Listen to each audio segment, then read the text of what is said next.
Welcome everyone to a webinar presented by NEMIAC, the Northern Michigan Environmental Action Council. This is Climate Action in the Age of Trump with Peter Sinclair. My name is Bill Latka. I work with NEMIAC and a bunch of other nonprofits to help with communications and whatnot. And I am happy to be your, moderator tonight, which is not going to be a whole lot because Peter always has something to say. And Peter is a climate activist and videographer who has been around the world. He's been to Greenland several times. He has interviewed dozens and dozens, if not hundreds, of scientists, and really is invested in climate action and the science behind climate change. He has seen the fact that we have to act. It's dire, and we all need to do our part. So I'm thrilled to introduce Peter Sinclair, who's going to take it away. Thanks, Peter. Awesome. Okay, I'm going to share the screen. We are in, this is quite a moment, isn't it? Anybody notice? Anybody noticing anything? Anybody? I didn't get a chance to look at the news today, but I've heard that things are popping out there. And so it's a good time to sort of back off about 50,000 miles.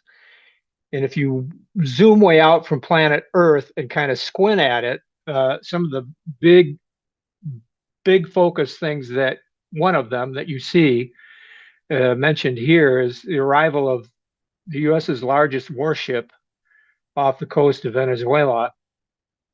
And this is the Gerald R. Ford Carrier Strike Group, which supposedly will enhance and augment existing capabilities to disrupt narcotics trafficking and degrade and dismantle transnational criminal organizations, which seems like kind of small-time stuff for a nuclear aircraft carrier, but never mind. The strike group's firepower, according to the Wall Street Journal, goes beyond what is required to strike the small boats that the Trump administration says are being used to smuggle drugs. And the New York Times points out Mr. Trump's focus on Venezuela is at odds with reality. Well, that's weird. The vast majority of cocaine is produced and smuggled elsewhere in Latin America, and Venezuela does not supply fentanyl at all, experts say. So you might wonder what the heck is going on. But you get a flash of clarity when you realize that Venezuela has the largest proven oil reserves of any country on the planet, even more than Saudi Arabia. And suddenly you recognize that this is not a war on fentanyl that we're talking about here. This is part of a much larger, this is a macro scale game that is being played as the wealthiest, most powerful group of oligarchs the world has ever known. The fossil fuel oligarchs realize that their power is in danger of slipping away, and they have been able to take control of the U.S. government at the highest levels. That's the only way you can say it, and this is the crisis of our time. It's a war in everything but the shooting at this point. But our democracy is under attack, our Constitution is under attack, our environment is under attack. And, those of us that are paying attention have a moral obligation here. So let's bring us up. Everybody mute. Everybody mute.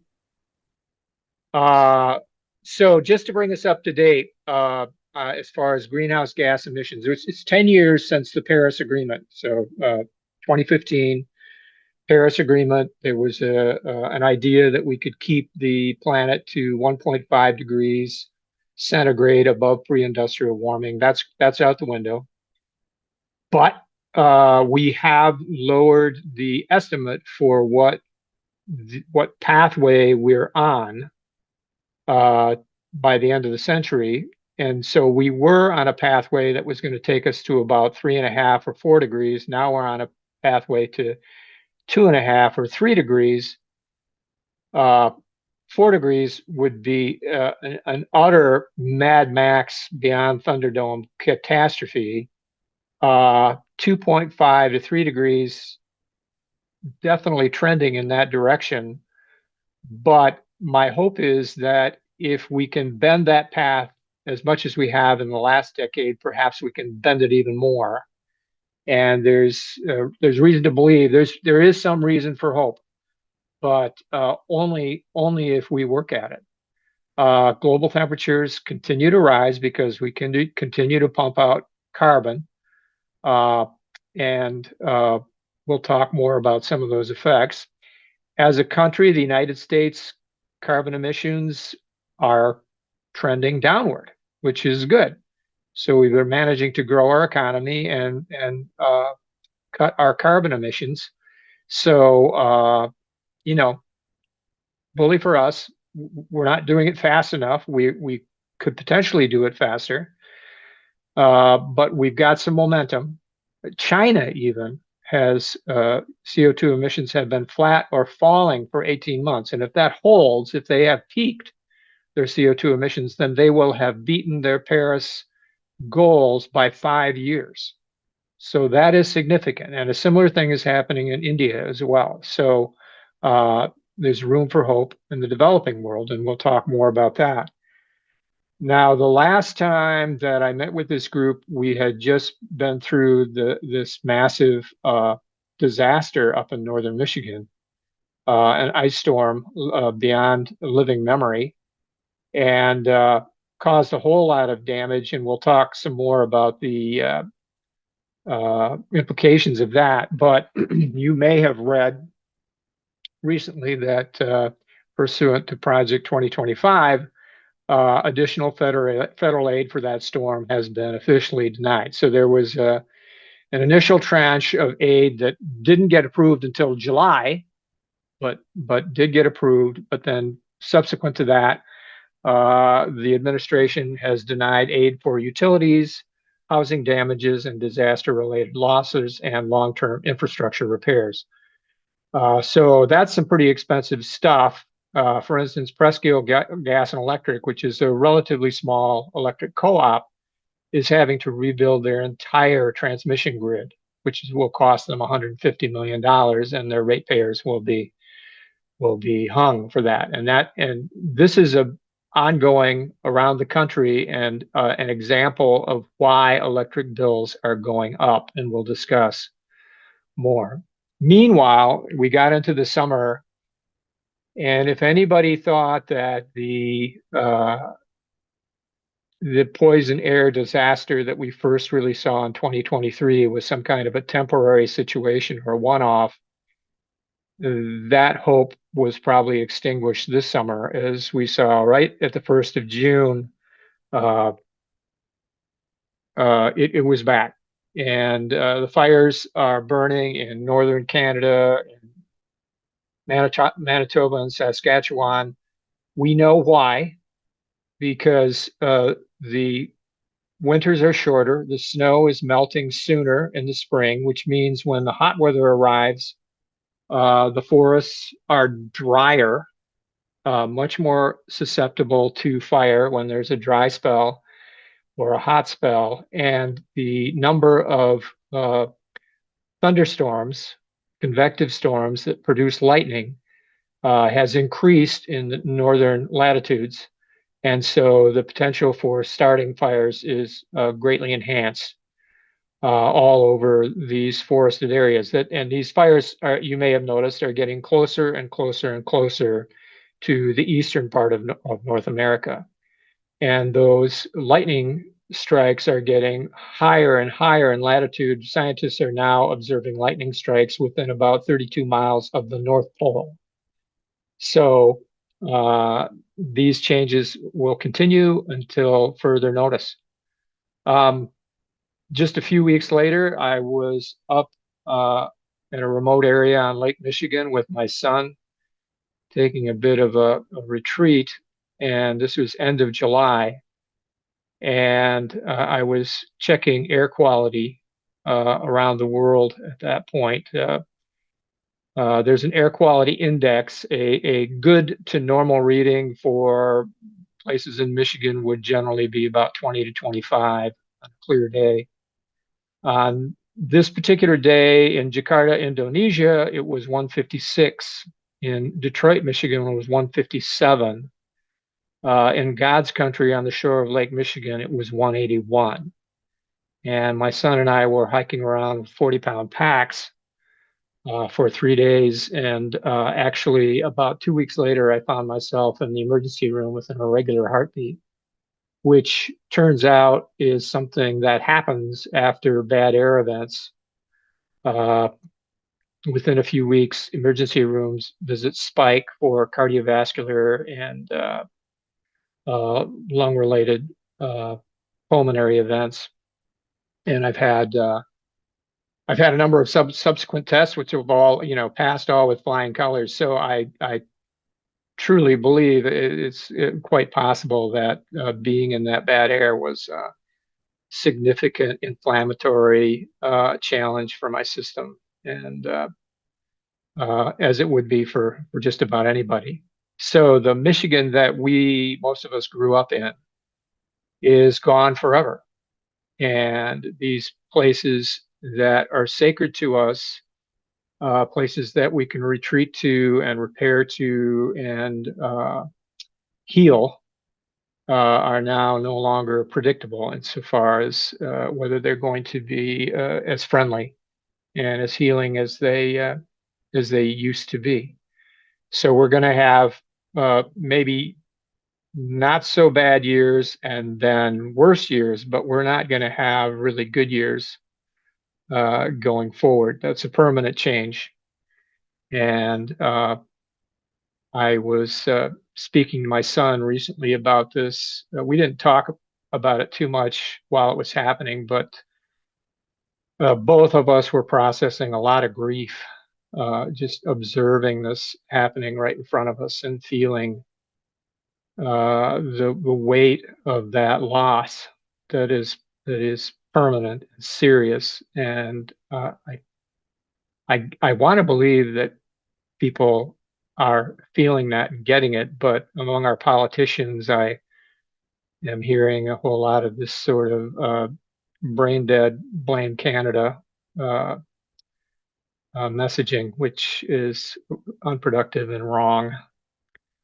And then right up to the present day, this is last week, this came across in social media from Ryan Maui, who is a PhD meteorologist, University of Michigan trained, formerly of NOAA.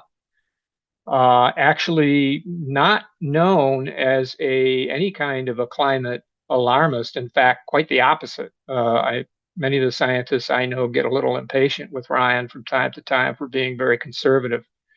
But he tweeted out this map of this uh, uh, Arctic vortex, polar vortex intrusion that we had over the last week. He said the rarity of this cold anomaly is off the scale to be practically impossible in a November to 9th to 11th timeframe. And middle atmosphere temperatures of less than 40 degrees, minus 40 degrees centigrade, extending from the Great Lakes to Kentucky, may be the most extreme event we've seen in hundreds of years, and no doubt about the cause. So, and related to that, along the shoreline of Lake Michigan on in West Michigan from Michigan City, Indiana up to about Benton Harbor, they had something like a foot of lake effect snow. And so you had this combination of peak fall color with deep, deep snow. And this poster said, I grew up in the Midwest for over 20 years and can honestly say I've never seen a scene quite like this in Michigan City, Indiana. Never have I seen peak foliage with such a high impacting lake effect snow event, truly otherworldly. This guy is a storm chaser, so he's not a novice in these areas. And again, it's another reminder that the places that we grew up in, the the region that we knew no longer is as we remember it, and it's going to continue to change. And that change will accelerate.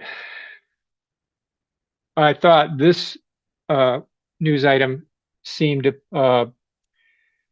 appropriate for this particular Northern Michigan group. It relates to France, but it's basically an issue that we know well. These folks are dismantling their local ski resort in a place called Notre Dame du Pré, which historically has received 12 to 14 meters of snow per winter and now gets half of that mixed with torrential rain. So the ski resort's no longer viable and they're tearing it down. So we can't escape it. The skiing will stop in some places in the Alps, not everywhere, but a whole lot of places that historically you've been able to, like Northern Michigan. Okay, so we just had an election, and electricity prices came up as a huge issue in this election. And this was written about a lot before the actual votes were counted, because utility bills have been rising and people have been complaining about it. And indeed, the results of the election seem to bear that out.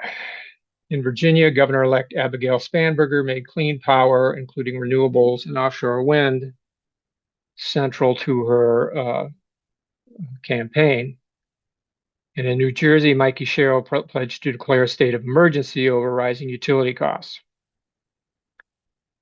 and said she will also massively build out cheaper and cleaner power generation. So we'll talk a little bit about what is cheaper and what is cleaner.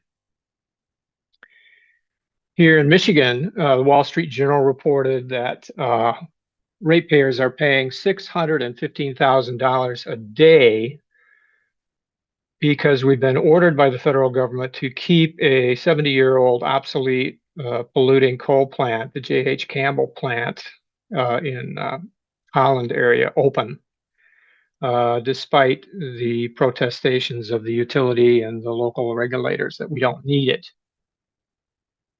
This is a plan that the administration may be following across the country, and if they do, it's going to cost ratepayers probably more than $3 billion annually.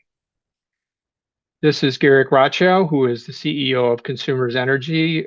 He was speaking about this in June, shortly after the first order came through, and they were just about to close the plant on May 31st, and this order came through, and they suddenly had to shift gears on a dime. It's very challenging to continue operation. If you might imagine the people piece of it, we had people that were going to retire at plant retire or closure. We were going to have people that moved on to other jobs, and so you're asking people to stay on another 90 days. Was it just 90 days, or is it more than 90 days? We can't answer that question, right? And so the people impact is significant. We've got to get coal into the facility, right? Many of our coal contracts that expired. We no longer have rail cars. We got to look at the leases we had for rail cars and look at those again. And so there's a number of pieces that have to play out for the continued operation of that plant to make it challenging. But that's what we're going to do over the next 90 days to make it available for dispatch. The utility company's goal was to fully transition to natural gas and renewable energy. It would be one of the first in the country to go coal-free. So shortly after that interview, the Secretary of Energy, Chris Wright, ordered that the plant stay open another 90 days.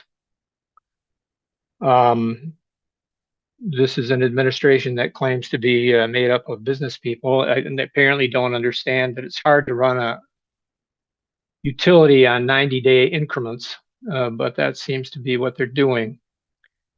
The head of the Public Service Commission here in Michigan said there's no energy emergency in Michigan or in the Midwest system operator. This decision will add more costs that customers will have to bear. So the only emergency was that Trump administration donors were in danger of losing money. And so the order came down to keep these plants open on the backs of the Michigan ratepayers. So, meanwhile, in the U.S., the only state that has seen their electricity prices fall since 2019 is North Dakota, which is interesting because over that same period, wind generation is up 34%, solar generation is up 425%. They're serving a lot of new data centers over there, and coal generation is down. They're shutting down coal plants, and yet their price of electricity went down. So that's a data point that should tell us something. And indeed, as Scientific American pointed out, wind and solar energy are cheaper than electricity from fossil fuel plants.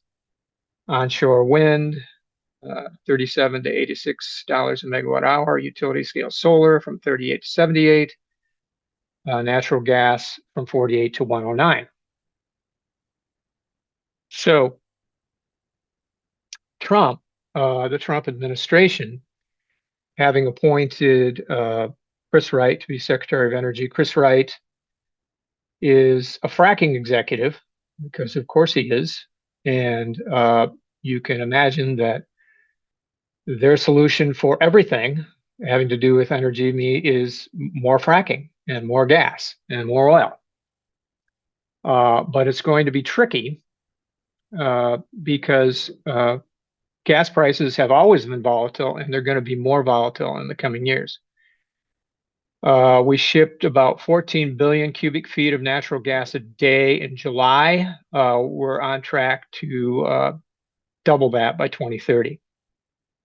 And that means that American consumers will be competing for our gas with people in Europe and Asia who are willing to pay 2 times, 5 times, or even 10 times more for that gas. So simple high school economics tells you, yeah, the price is going to go up. There's another study basically showing the same thing, growing international demand. We generate 40% of our electricity from natural gas, and the Energy Information Agency confirms export capacity is on track to more than double by 2028. But that's not the only problem. There is a problem with securing the turbines that we burn the gas in that turn to make the electricity. These are very, very complex machines. There is a supply crunch. We've all learned about supply chains during COVID. Well, the supply chain for gas turbines is jammed. And so backlogs for new deliveries are stretching out to 2029, and some people say into the 2030s.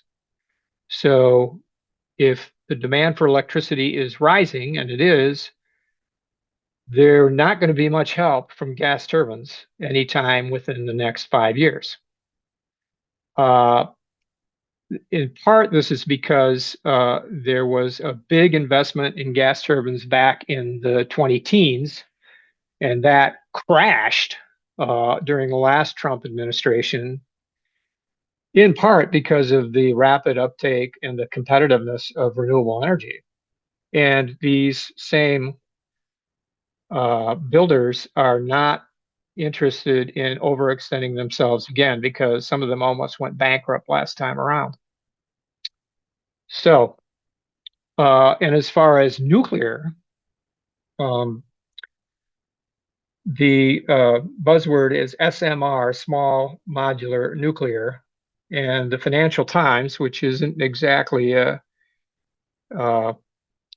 far left greeny organ, points out that small modular nuclears face a steep cost gap with natural gas and renewables. So you can see at the top bar there, the modular reactors are the most expensive, so far as we know, because nobody's actually built one in the West yet. This represents the builder's best hopes for what the price will be. as opposed to conventional nuclear, natural gas. And then you see the cheaper options, onshore wind and solar. So there's a lot of cheerleading happening, but the amount of capital that you need to cross the finish line is huge. And one expert said, what I see happening with the small modular reactors and data centers reminds me of the internet boom and bust of the early 2000s. And this is a timeline. This comes from Duke Energy, which is one of the largest operators of nuclear plants in the country. And this is what they hope they will be able to do to bring their first small modular reactor online by 2037. So 12 years from now. This is their filing with the North Carolina Public Utility Commission. So it's this is the closest thing you get to having a corporation under oath. They have to tell you the truth, and this is what they're saying. So that would give them about 300 megawatts of small nuclear 12 years from now. But in the meantime, by 2034, they're going to have built out 4,000 megawatts of solar. So even if you stipulate that solar has a lower availability factor, if you're building batteries at the same time, then the solar is kind of beating the pants off of nuclear here. And as they say in football, the best ability is availability. No matter what you say about the availability of small nuclear, if we're not going to have it for 12 years, that's a problem. That's a big problem. And then Duke goes on to point out that they're going to need government support, taxpayer support, and cost overrun protection, very important for nuclear. They want the current tax credits to remain in place, which they are. The administration's taken away tax credits from solar and wind, but they're keeping them for nuclear. They want to continue to incentivize the current fleet of nuclear plants, which are getting these tax credits. And they want the federal loan guarantee program to incentivize public-private partnerships. And then in sum, without continued federal support, the financial risk of nuclear construction could deter development. So everything is based on continuing and even expanding the government subsidies to nuclear power. Whether you're pro-nuclear, whether you're anti-nuclear, this is reality. This is reality as our nuclear plant builders understand it. So we need to all be on the same page. Washington Post recently had this piece, which I think is critical to understand, because we've all heard a lot about the development of AI and data centers, and it is definitely a part of the demand growth that we're seeing. But the headline here, there's a reason electricity prices have been rising, and it is not data centers, as the conventional wisdom would have us believe. The biggest factor behind rising rates are the cost of poles, wires, and other electrical equipment, as well as the cost of safeguarding that infrastructure against future disasters. And if you remember the picture I showed you of the ice storm and the story we heard about Presque Isle Electric, that's where the cost is coming from, because we have a grid that is damn near older than me, and it's decrepit. And it's falling apart, and it's being hammered by increasing extreme weather events that are getting more and more violent. And so it's taking a tremendous amount of resources to keep that in place. They mentioned, as we talked about North Dakota, almost a 40% increase in electricity demand due to data centers, but they actually saw their prices fall for reasons that we will discuss. In fact, we'll discuss them right now.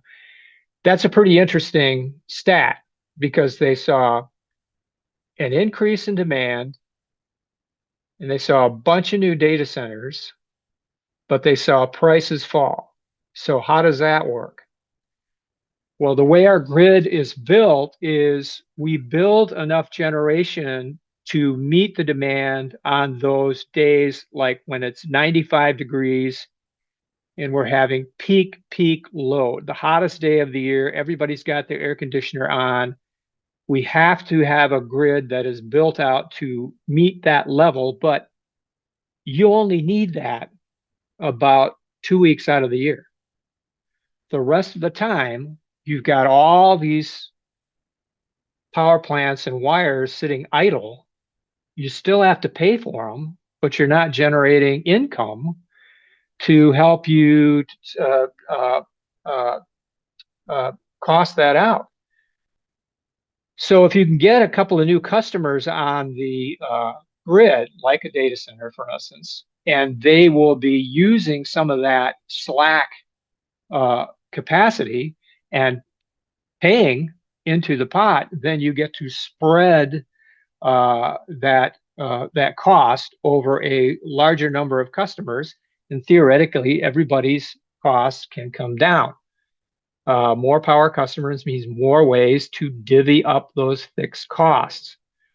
What this means, you can take some of those fixed infrastructure costs and spread them around with more megawatt hours that are being sold. That can actually reduce rates for everyone. Now, this has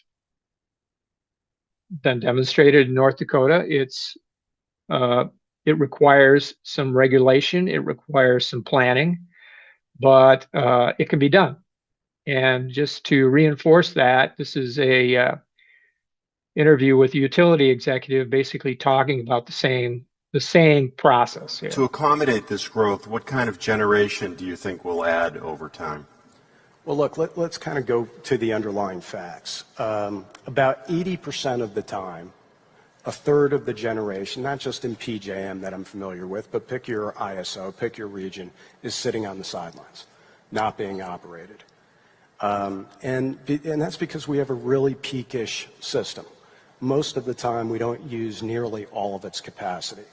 That means we could add data centers for most hours and they're going to have a de minimis impact on the grid. In fact, arguably a beneficial impact because they will help to support the wires that have been built and the infrastructure that's been built.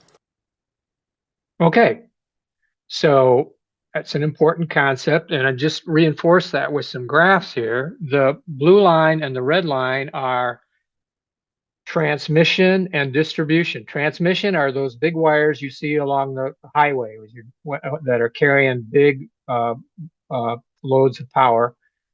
Distribution means the wire that's coming to your house that gets knocked down if a tree limb falls on it.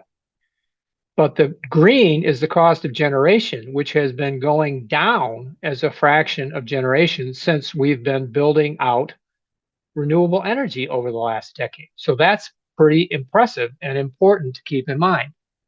And this graph basically shows the same thing. The blue is transmission and distribution. You can see that's getting bigger and bigger. The gold is production cost, and that's getting smaller and smaller. So, because of the competitiveness of solar and wind and renewable energy, 93% of the capacity built in the last 12 months came from solar, wind, and batteries. These are solar additions. You can see how they've bounced up, especially in the last 2 years. Flattened out a little bit. There's some uncertainty in the uncertainty of the current environment. But look at gas. Gas has got some problems if the administration is relying on gas. You can see back in remember we talked about 2017, 2018, there was a big peak and then it crashed. And you can see that big steep line coming down and crashing. And that's when a bunch of people almost went bankrupt, including General Electric. And now it's very cautiously, very slowly building back up. but it's going to be a slow process, and it doesn't look like it's going to be ready to meet the demand that is coming at us. At the same time, utility scale batteries are going to be hugely important, hugely important. And this is a duplicate. We'll race by this. This is what happens when you're rushing. Sorry about that. So renewable energy is booming despite Trump's efforts to slow it. The pipeline is so big, and this is important to understand. There is a pipeline, meaning if you're going to build, say, a wind farm or a solar farm, you have to apply years in advance to get a place in the transmission queue. Queue is a line, like, get in line, because the transmission can only hold so much. So you have to secure a place in there, and you have to sign a contract. So right now we have several years of projects lined up that are overwhelmingly 90+% solar, wind, and batteries. And that will be the case for several years into the future. So we expect to have record development of wind, solar, and batteries this year and right through at least to 2027. So Bloomberg New Energy Finance recently raised their forecast for wind, solar, and batteries for next year up 10%. So ultimately, we have lost the tax incentives on those, which means they are going to be more expensive than they would have been, and that cost will be passed on to ratepayers, simply because there are no other alternatives. We've talked about the gas and the nuclear. They're simply not there. So just to show you the sort of state of confusion that the industry and the administration is in, you may have heard that the administration canceled an offshore wind farm off of Rhode Island called Revolution Wind. It was 80% complete. And the administration came in and said, all those contracts are null and void. We declare this vacant, and you have to stop this construction. Well, that immediately went to court. And then a judge said, no, you can't do that. It's 80% complete. Why are you morons? What is wrong with you? And restarted construction. Similarly, Department of Interior canceled permits for what would have been the largest solar project in North America. This was about a month ago. And then a week later, they denied canceling those permits. So there seems to be some a tug of war going on between the MAGA side of the administration and the remaining vestiges of rational thinking in the administration. Here's another one. The Department of Interior canceled a bid to sell 167 million tons of coal because the best bid they could get on that coal was less than a penny per ton, which tells you something about what the demand going forward for coal is and is going to be in the United States. It underscores a continued low appetite for coal among utilities that are turning to cheaper natural gas and renewables such as wind and solar to generate electricity. Here in Michigan, the Public Service Commission recently announced that we will double renewable energy capacity in the next 5 years. And based on my travels around and contacts with a lot of the local areas and developers around the state, this sounds about right. There's a lot of solar in the pipeline, and also a number of wind projects that are coming along as well. So Michigan's long-term energy plan, 50% renewable by 2030, 60% by 2035. And we hope, fingers crossed, still on track for 100% clean energy by 2040. So globally, solar has been sort of the breakout star here. The black line that you see here is actual build out of solar. And the gray lines, you can see year by year, what those are the projections for how much solar was going to get built. And almost at every stage, the projections have been not just a little bit wrong, but way wrong compared to the actual amount of solar that's being built out. So that is some reason for hope and something that we can work with going forward. So, in fact, the price of solar is dropping so rapidly that there's many places. You got to mute people. Got to mute out there. So today, in many places, especially this is true in Europe because they have the regulatory framework for this. They're actually people are building fences with solar panels because it's cheaper than wood. So the price of solar panels has essentially it's become a commodity, and it has become actually one of the smaller parts of the price of putting up a solar farm. The panels themselves are becoming more and more inconsequential, and it's more about the racking and the permitting and the wiring and the engineering. So in the last week, we had this annual meeting, the convenement of the parties, the COP meeting. This year was in Benin, Brazil, or Belim. And the United States did not send a delegation, not even a note taker, to this extremely critical international meeting.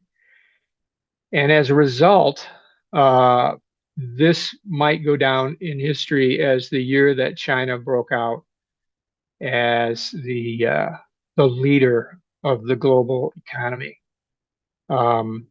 by stepping up as the technological and scientific and moral leader at this global conference. They've completely overtaken the United States, and it's a reasonable question to ask whether this is a sea change historically, brought on entirely by the malfeasance and incompetence of this fossil-directed administration. So Chinese industrial policy has been very shrewd. They know that the biggest growth and development of economies in coming years will be in the global south, in the developing world. And they have made their industrial policy the shaping formative factor for these fastest growing economies in the world. These countries are increasingly meeting large portions of their energy needs with renewable power, both for cost savings and for energy security. They have learned the lesson of Russia's invasion of Ukraine and subsequent cutoff of gas to the rest of Europe. And they've said, we don't want that to happen to us long term. So we're going to go with renewable energy that is permanently in good supply right here on our local ground. So Chinese manufacturing investments around the world to this end have exceeded 225 billion since 2011. Adjusted for inflation, that's more than the United States poured into the Marshall Plan after World War II. So that should suggest to you what the Chinese have in mind here is configuring the global economy to their maximum benefit. And the United States, under the Republican Party, has decided to step away. Coming to the end here, I want you to hear this brief interview with Jim Farley, CEO of Ford Motor, and what he sees going on in the shift of technological leadership from the West towards China. How many trips to China have you made in the past year? Oh, I would say 6 to 7. 6 to 7? Yes. And what are you seeing there that we should learn from? It's the most humbling thing I've ever seen. 70% of all EVs in the world, electric vehicles, are made in China. They have far superior in-vehicle technology. Huawei and Xiaomi are in every car. They have facial Meaning recognition. cell phone technology. Yes. Yes. Connected to their cell phones. Yes, you get in, you don't have to pair your phone. Automatically, your whole digital life is mirrored in the car. You have an AI companion that you can talk to chat GBT equivalent in China to your, all the automatic payment is already there. You can buy movie tickets. It has facial recognition, so it knows who's in which seat and which media you like. And even beyond that, their cost, their quality of their vehicles is far superior to what I see in the West. I mean, we are in a global competition with China, and it's not just EVs. And if we lose this, we do not have a future at Ford. And I would add probably not a future for the United States as technological leader. So if Jim Farley's worried, I'm worried. Yale Environment 360 says, as US and EU retreat on climate, China takes leadership role, and the COP30 meeting in Berlin may well be remembered as the moment that the world accepted the leading role of China in addressing humanity's most important challenge. And that challenge is we have to meet it at the local level here in Michigan. And I'm going to show you why it's such a challenge and such a crisis, the one that I've been dealing with for the last 7 years. This is Dave Kraft, a farmer in Montcalm County, who's describing his experience after he signed his first lease for a potential wind turbine as part of a project 5 years ago. I signed the lease, and that's when all hell broke loose. I started being called all kinds of things, and it was all over the internet. They told all kinds of lies, and all kinds of things went on. That same year in December, right here where we're at now, my nephew was working on putting the plow mounts on his truck. Guy pulls up the end of the driveway just before Christmas and says, if wind turbines go up around here, we're going to kill everybody in your family. And my nephew was so shook up, his wife says, I'm moving out with the kids. I'm not going to stay here anymore. He says the guy was all talk. He didn't tell me for 5 days. I says, why not? He says, because I know what you'd have done. And I says, you get a license number? He says, it wasn't wearing a license plate. He says he didn't know who it was, but he figured it was within the county. Because this is where the hotbed is. Sure. All the trouble, and you got these people that are just crazy about it. These people are being manipulated, and it is through the internet, and I hate to say they're that stupid, but I think they're that gullible. Some of these people, I've known them all their lives. If I live to be 150, I'll never speak to them again. So Dave puts his finger on it exactly. These people are being manipulated. This is the fossil fuel, and this is the most sophisticated, most powerful industry that the world has ever known, that has been using the most sophisticated tools of media for the last 40 years to put forth climate denial and now solutions denial around this issue. And they're now using these social media algorithms that know us better than we know ourselves. And so we're running into, just crazy anti-clean energy resistance in local areas, because they've been shrewd enough to figure out if they can choke it off locally, they can choke it off nationally.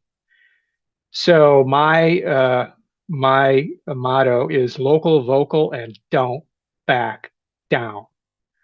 Local politics are more important than they've ever been, and we need to recognize that, as the MAGA movement certainly has. And so I want to give you some tools if you are interested in, if you ever imagined in your life that you might want to get involved in something that's really, really existentially important and could be critical for your children, your grandchildren, and the next 10,000 generations of children, now is not a bad time. And if you want to get involved in the most practical, most immediately impactful way, you can go to myhomegrownpower.com. We have a group called Michigan Homegrown Power. And if you go to the Join Our Mission button here, you can listen to a quick primer on how the local politics work and sign up. And you can be placed in kind of a regional group so that you can be notified when there are important meetings. And they only happen once every, in a busy year, once every few months. But you can go, you can listen, you can speak up, you can write a letter, you can make a call. You can just monitor what's going on and talk about it. And this is what we need to do if we're going to push back and help out people, farmers like Dave Kraft, who are, as everybody must know, in crisis right now. Our farmers are in crisis everywhere. And clean energy is one way that they can manage to hang on to their farms, keep them in their family, and keep them from getting swallowed up by developers. So whatever your reason is for possibly getting involved here, think about that. I know in my case, I got kids. This is my son, Brendan, and my grandson, Finnegan. And Finnegan's quite a young man. He's what gets me out of bed in the morning to get after this work, and keeps me working on it late at night. He himself is a bit of a Renaissance man, wants to be involved in a whole lot of things, from mom's kitchen to dad's tractor. And I want to make sure that there's a world for him that is at least approximating the world as I have known it. And so if you think that that might be important, I would invite you to jump in. You'll find lots of support. You can follow my work at sun101.org, wind101.info. My blog is at think.blog, and I put several blog post links in the chat for key posts that will back up this presentation. You can follow me on Blue Sky or Facebook as well. And I regret to say it, I've actually gone back to so-called Twitter or X, simply because that's where a lot of the fight still is. And you can follow me there as well. So thank you so much. That's pretty much the major part of the program here. I'm trying to find my cursor. Where are you, cursor? Curses. Thanks, Peter. While you get that sorted, Yeah, it looks like we have a couple questions in the chat, and I'll read the questions in the chat. So maybe we'll get to these, and sure. And if anybody else after this, we can probably just open your microphone and ask a question. Charles asks, can you comment on DTE's assertion that residential customers' cost will go down with the Selene data center because they'll be able to leverage fixed costs and infrastructure, when they also say they need $500 million for upgrading infrastructure? Well, I actually, and I'm going just on press reports. I'm trying to get access to some of the more detailed filings on that data center, but my understanding is that it sounds like they're trying to build that with the best practices in mind. For instance, they're going to have, instead of a constant draw on water, they're going to have a supply of water that they will recirculate for cooling. So it's not going to be a constant demand on local water. That's important. And not every data center is doing that, but that is the best practice, and we should insist on that. And they are building an enormous bank of batteries on site. So they're going to be able to draw on power, say at low volume times, like 2 and 3 in the morning. They are going to be storing power in their batteries, and then they'll be able to use that power throughout the rest of the time, not only to support their operation, but also to support the DTE grid more broadly. So you're basically getting third-party investors to come in and buy some, develop some assets that are going to be extremely valuable for all the ratepayers. So again, just based on the press reports that I have seen in the Detroit News, it sounds like they are trying to follow the best practices that have been developed in some of the most recent studies, like the one that was profiled in the Washington Post article that I featured for you.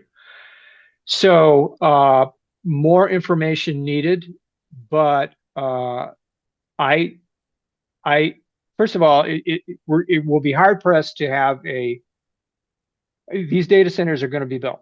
And so we have to find the least impact places to build them, and we have to find the best possible practices for operating them. And it looks like that they're trying to do that, at least at that location. No guarantee that some other location is not going to screw it up, but we should certainly, that would be a really good project for people to maybe start looking at and getting involved in, to first of all find out if it's in fact being done correctly, and then to hold their feet to the fire and make sure that they continue to do that. Now, in other news, Consumers Energy was just before the Public Service Commission, and they came away with a set of best practices also related to data centers that included some very important provisions, like a minimum payment, minimum monthly charge that they're going to have to pay no matter how much electricity they use, so that they're never going to overburden ordinary ratepayers. And I believe there is also a requirement there for financial collateral, so that there is a financial guarantee if they get into that project, and consumers has to, say, make some expenditures in terms of transmission lines or something, that the ratepayers don't get hung with that there is some kind of collateral to back that up, sufficient to pass the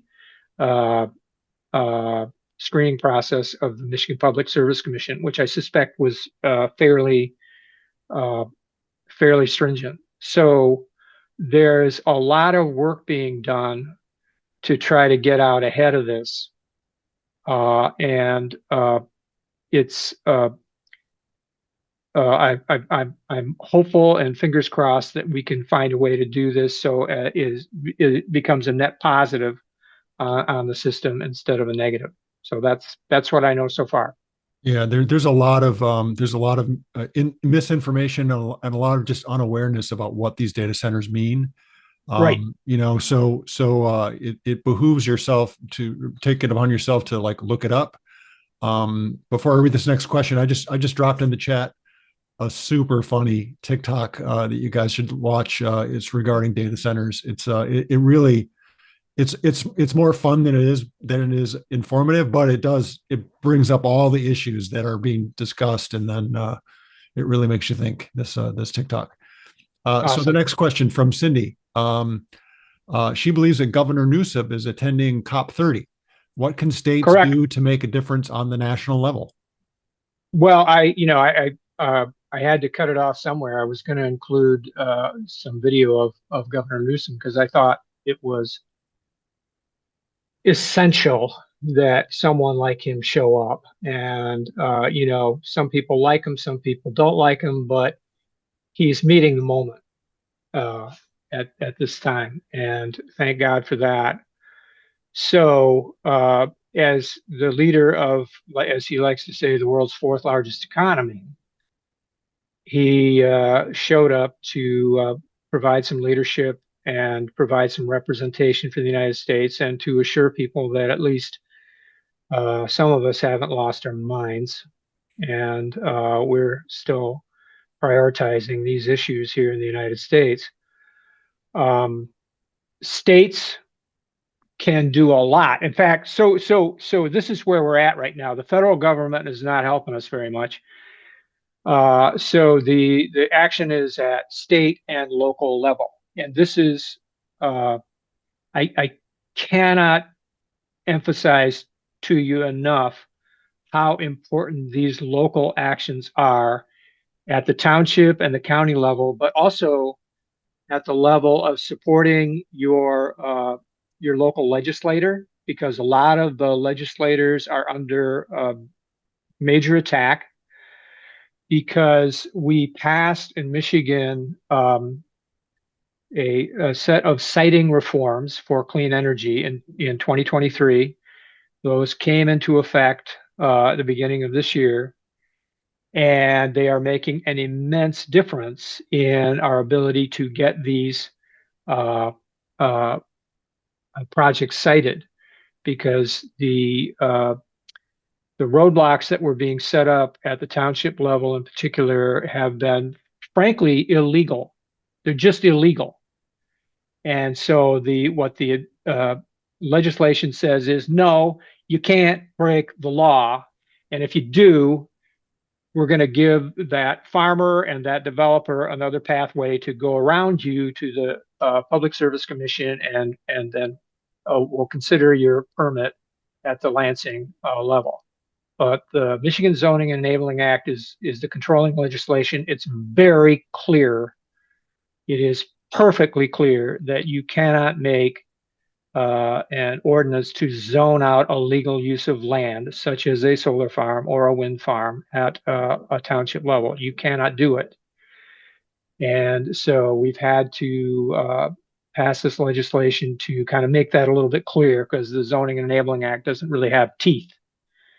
And so what we're seeing is a number of these projects are now moving forward because the siting reform has empowered the calmer, more rational voices in the room.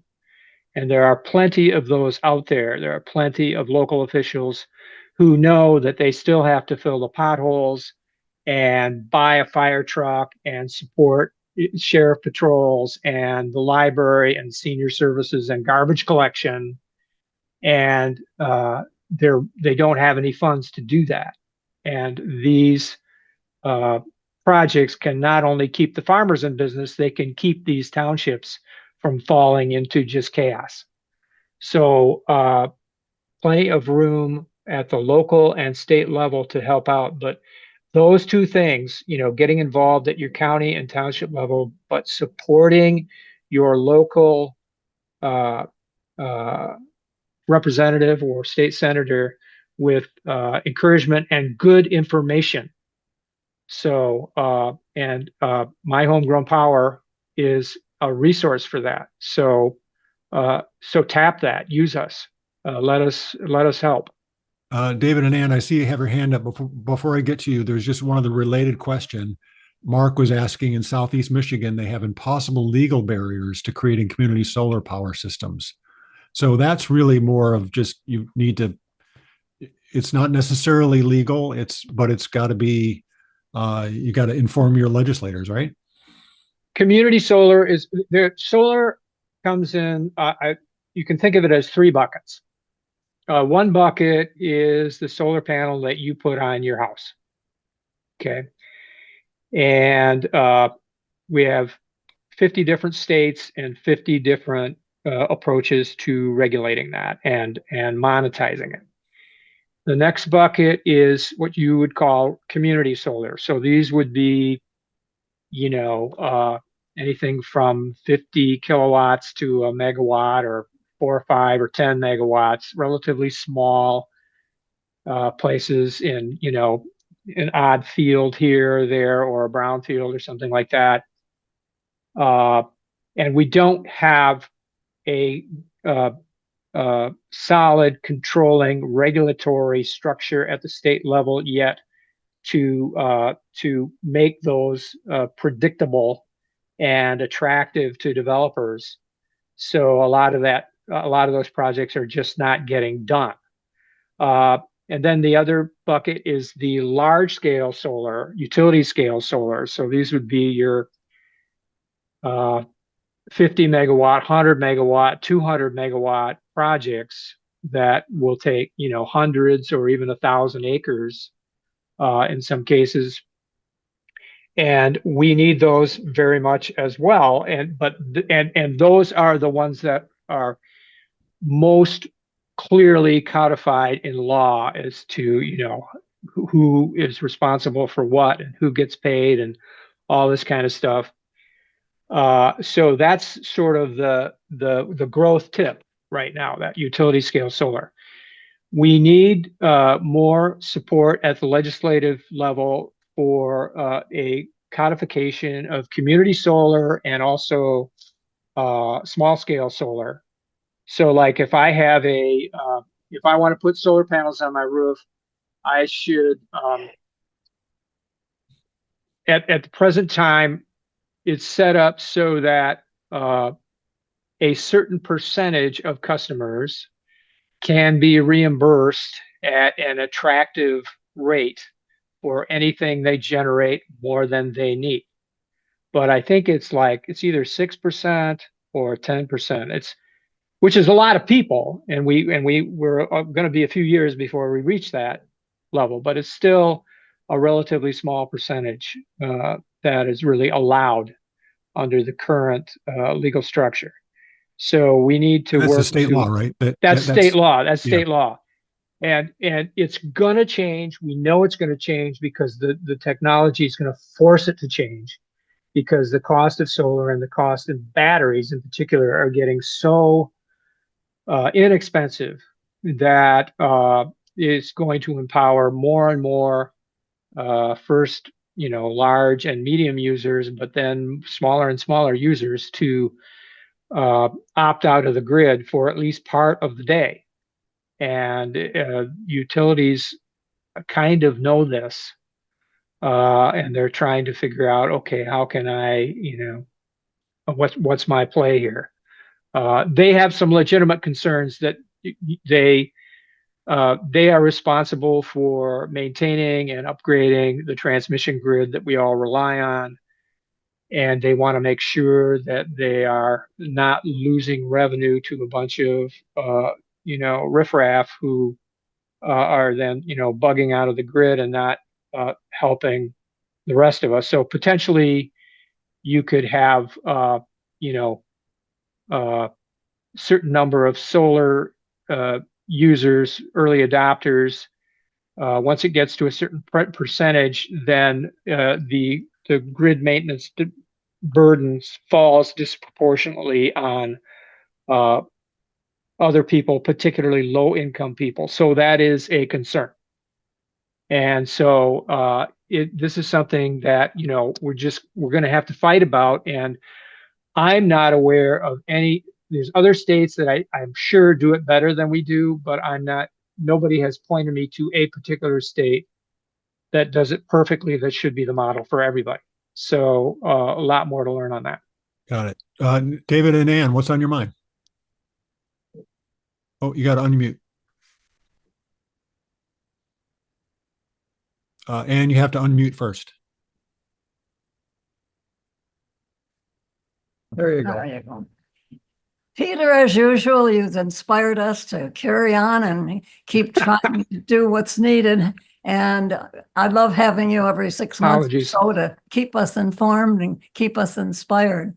I would recommend a book that hasn't been out very long, Bill McKibben's new book. All right. Yes, it's addresses the farm situation, the land situation very well. And it's an excellent read. So Bill McKibben. Yeah. Another that's another piece that didn't quite make the cut for this presentation, but one really stunning piece of information I heard him share was that China is installing 100 solar panels per second Wow. right now. So Yep, if you lots of want to work. have it, yeah, lots of work to do. Lots of Absolutely. work to do. Thank you so much. Can I You say bet. interject one little thing here? I just got a little text from Mark Elliott, head of the Grand Traverse Humanist, and I guess he wanted to let us know that there's the regular meeting at the library is going to be on December 1st instead of the 8th, and it's about what is this? Who's the speaker here? All right, I gotta. Anyway, about the speaker about bird flu. Anyway, it's something, relating to this in a way. Okay. So just I don't know, came across Right. we were talking, so. Cool. Thanks, David. So another quick question, and maybe let's do a lightning round so we can get more of these in. Catherine has a question. I've been reading in Planet Detroit and elsewhere that major IOUs in Michigan are raising the possibility of needing to breach the limits set within the My Healthy Climate Plan. What do you think about that? Can you restate that? Catherine, why don't you ask that question? Because I'm not quite sure I understand your question either. Yeah, so apparently there are goals set in terms of the energy generation sources for the IOUs, the investor-owned utilities, and Yep. they're making noise now about needing to evade those caps. And the question is being raised by Planet Detroit and other folks that perhaps they're motivated to do that or allowed to evade those caps precisely because of the data center construction. Well, I think that's a legit question. I think what it comes down to is that there's a whole lot of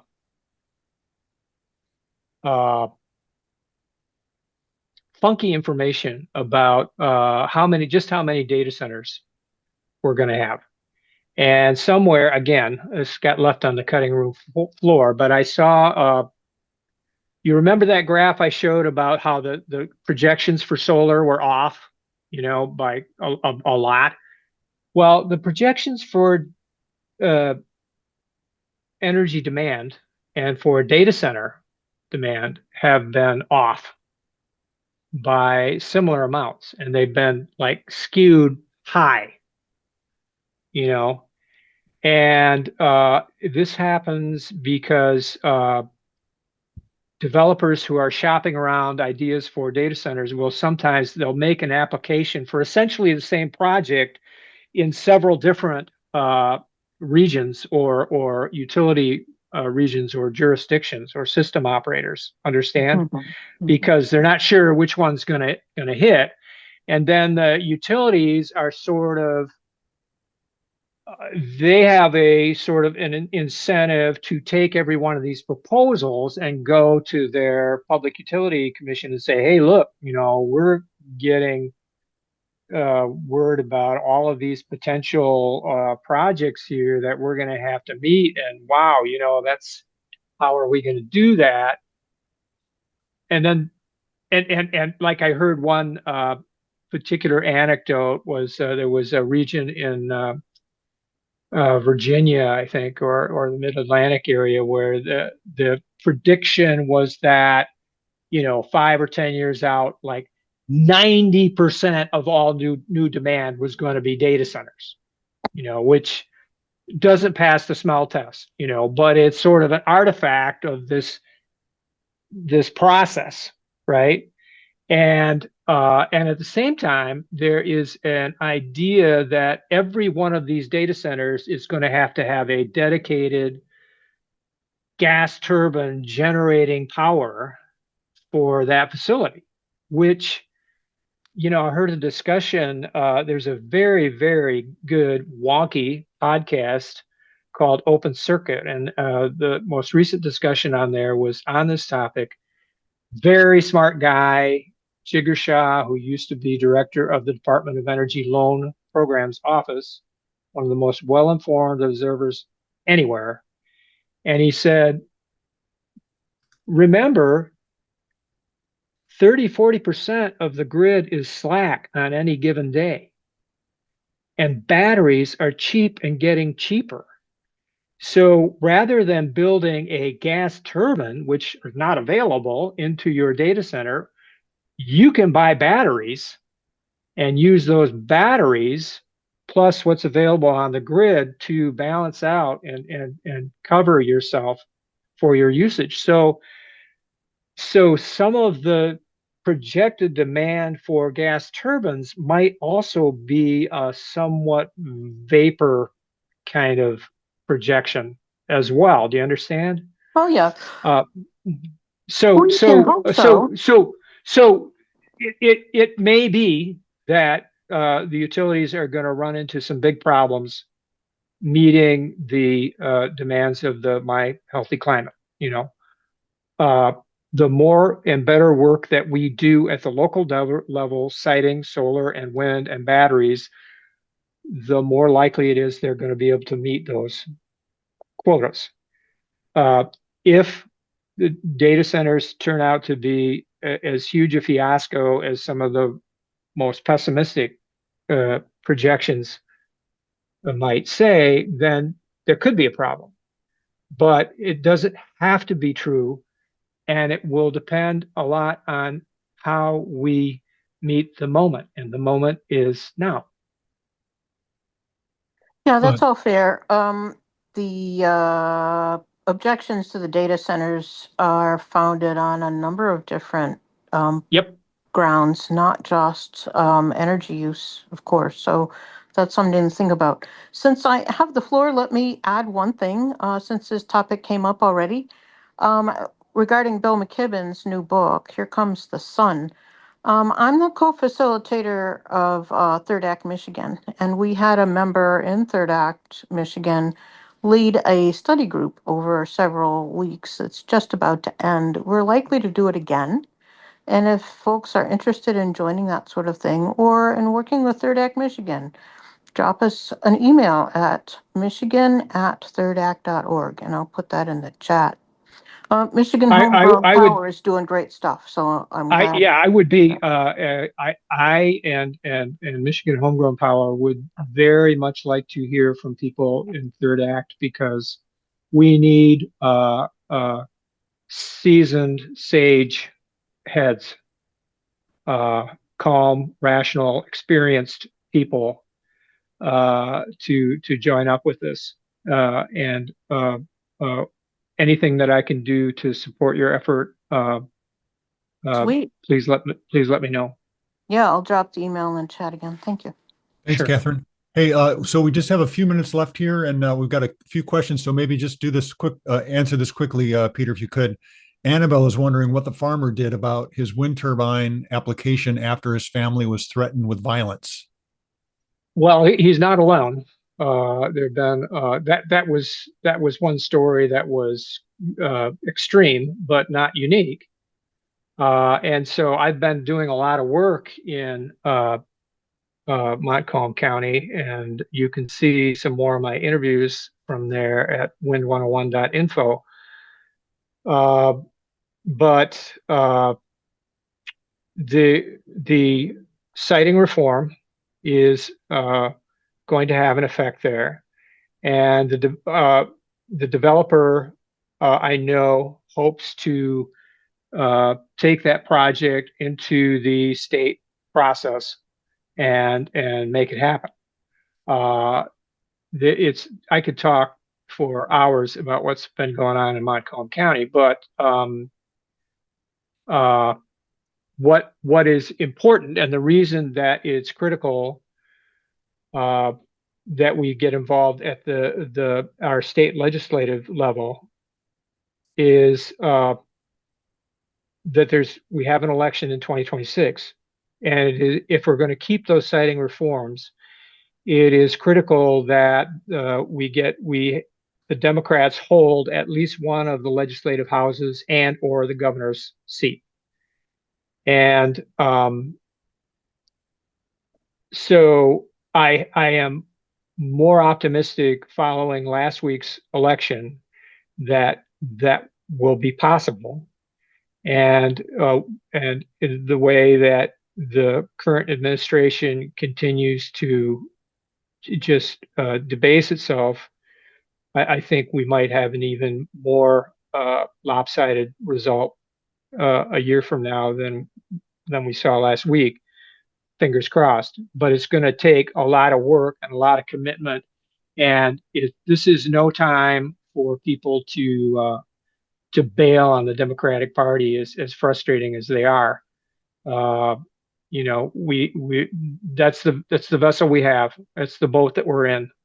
So we got to just take an oar and get busy rowing and see if we can get it going in the right direction. Yeah, for sure. And Marie Coper had a question about permitting reform and what's happening on that front, but I think you just answered that, right? Mm-hmm.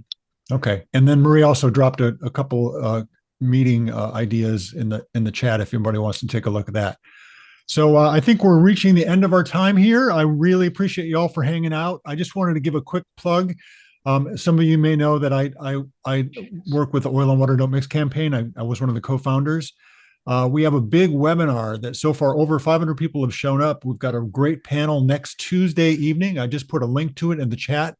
It's Big Oil versus Big Water. We're going to talk all about the Line 5 pipeline and the progress with the proposed tunnel for the pipeline through the Straits of Mackinac. And we're also going to talk about the reroute around the Bad River Reservation up in Wisconsin and give people sort of an overview about what's going on with the pipeline and how you can get involved. So please click on that link in the chat, and I hope you can join us.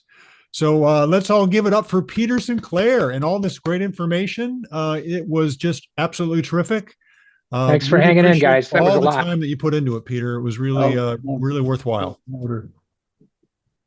Okay, and as always, don't hesitate to reach out if there's anything I can do to support any of your individual efforts. And I thank you all for getting on here. And this is it, folks. This is it. This is really, really, really it. We've got a chance here, and it's still a real chance. But boy, it's a slender thread that we've got to hang on to. Yeah, well, we're all in for that all hands on deck moment. Yep. Thanks very much, everybody. Have a great evening.